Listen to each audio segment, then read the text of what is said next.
આપ જોઈ રહ્યા છો સ્પાર્ક ટુડે ન્યૂઝ। લોકશાહીનું પર્વ ધામધૂમપૂર્વક ઉજવાય એટલે કે તમામ લોકો મત આપે, મતદાન કરે, તે અંતર્ગત અનેક જગ્યાએ પ્રયાસો કરવામાં આવી રહ્યા છે।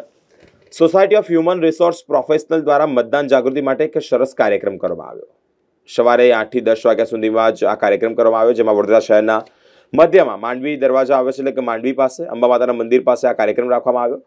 મતદાન જાગૃતિ માટે સંસ્થાના તમામ સદસ્યો અલગ અલગ રીતે જ મેસેજ તેમજ પોસ્ટર અને પ્લેકાર્ડ બનાવી અને એક સુંદર મેસેજ પૂરો પાડ્યો છે। મિત્રો, વધુમાં વધુ સંખ્યામાં મતદાન થાય, મતદાર જાગે, એક જાગૃતિ આવે તેવો એક પ્રયાસ હાથ ધરવામાં આવ્યો। સાથે જ આ માહિતી કાર્તિક ભટ્ટ દ્વારા આપવામાં આવી છે। 20 જેટલા જે સભ્યો છે તે આ કાર્યક્રમમાં હાજર રહ્યા હતા।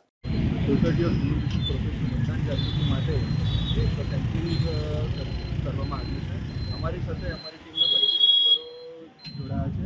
અમે લોકોએ તેનો સૂચનાવીને કે ઊભા રહીને સારું અવેરનેસ કેમ્પેનિંગ ચલાવી। ત્યાંથી અમે અંબાજી માતાના મંદિર લગીને એક નાની રેલી કાઢી। એ દરમિયાન અમે સારું એવું કેમ્પેનિંગ ફેલાવીને મતદાનનો પ્રસાર બધા વિસ્તારોમાં આશા